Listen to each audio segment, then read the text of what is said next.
پتا ہے میرے پڑوسی کے حقوق کیا ہے، اس کو پتا ہے میں نے دکانداری کیسے کرنی ہے۔ میں آپ سے کہتا ہوں علماء سے محبت کرو، علماء سے محبت کرو میرے بھائیوں۔ مرزا غلام احمد قادیانی کے نام کو آپ جانتے ہو، ملعون گزرا ہے۔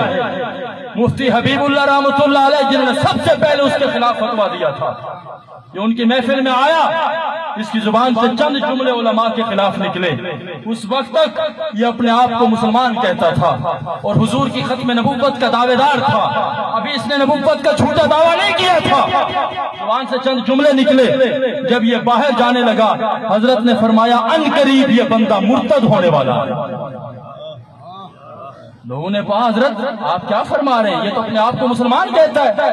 حضرت نے فرمایا اس کے دل میں علماء کا احترام نہیں ہے، اور میں صاحب بصیرت ہوں الحمدللہ، اور علماء اور اولیاء اللہ نے ان کو بصیرت عطا کی ہے، چھٹی حص کے ذریعے اللہ انہیں بتا دیتا ہے کہ جس کے دل میں علماء کا احترام نہیں ہے ان قریب یہ مرتد ہو جائے گا۔ اور تاریخ گواہ ہے چند سال گزرے تھے اس نے کہا تھا کہ میں بھی بخت نبی ہوں، اللہ نے مرتد کر کے دنیا اور آخرت تباہ کر کے رکھی۔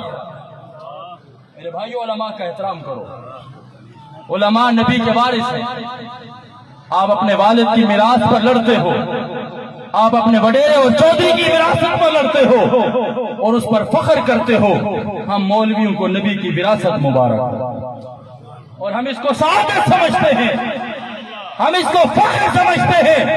تم ہمیں دقیانوس کہو تمہاری مرضی، تم ہمیں جہالت کے پرندے کہو تمہاری مرضی، ہم اللہ کا شکر ادا کرتے ہیں کہ اللہ نے ہمارے سینوں میں نبوت کا علوم بھر دیا۔ ہم نبی کے وارث ہیں، ہمارے پاس نبی کی وراثت ہے۔ آپ کسی چودھری کے وارث ہوں گے، کسی وڈیرے کے وارث ہوں گے، کسی بادشاہ کے وارث ہوں گے، کسی پرائم منسٹر کے وارث ہوں گے، ہم آمنہ کے لال کے وارث ہیں اور ہمیں اس پر فخر ہے۔ جس کے پاس جتنی بڑی دولت ہوتی ہے وہ اتنا زیادہ خوش نصیب ہوتا ہے، اور آمنہ کے لال کی وراثت سے بڑی کوئی خوش نصیبی کوئی ہے؟ اور وعدہ کرتے ہو اپنے بچوں کو دین پڑھاؤ گے، ان کو سائنٹسٹ بنانا ہے بناؤ، پولیس والا بنانا ہے بناؤ، سولجر بنانا ہے بناؤ، صحافی بنانا ہے بناؤ، کچھ بھی بنانا ہے بناؤ، لیکن اللہ کا قرآن پڑھاؤ گے؟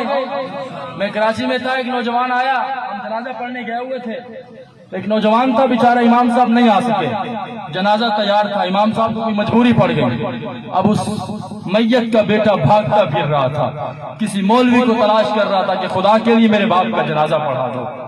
میرے بھائیوں ہم مولوی خوش نصیب ہیں، میرے باپ کا جنازہ پڑھانا مولوی کی ذمہ داری نہیں ہے، یہ ہر بیٹے کی ذمہ داری ہے کہ وہ اس قابل ہو کہ اپنے باپ کا جنازہ پڑھا۔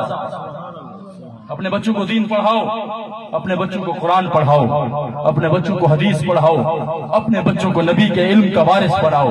خدا کی قسم یہ بابا بیٹھے ہیں میرے سامنے، میں ان کو دل کی تھا گہرائیوں سے سلام پیش کرتا ہوں، جس نے اپنے سارے تقاضوں کو پیچھے رکھا اور اپنے بیٹے کو بے فکر ہو کر یہ ذمہ لگایا کہ تم جا کر نبی کا علم حاصل کر کے۔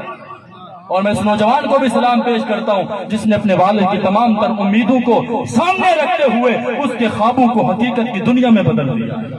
آپ پڑھاؤ گے اپنے بچوں کو، کوشش کرو گے میرا کوئی پیغام آپ تک پہنچائے، میں اپنی کوئی بات سمجھا پایا ہوں۔ اللہ تعالی ہم سب کو دین کی خدمت کرنے کی توفیق عطا فرمائے، اور اللہ تعالی ہم سب کو دین اور اسلام کا محافظ بنائے، نبی کا سچا وارث بنائے۔ میں نے جو کچھ کہا ہے اللہ تعالی ہم سب کو اس پر عمل کرنے کی توفیق عطا فرمائے۔ وآخر دعوانا الحمدللہ رب العالمین۔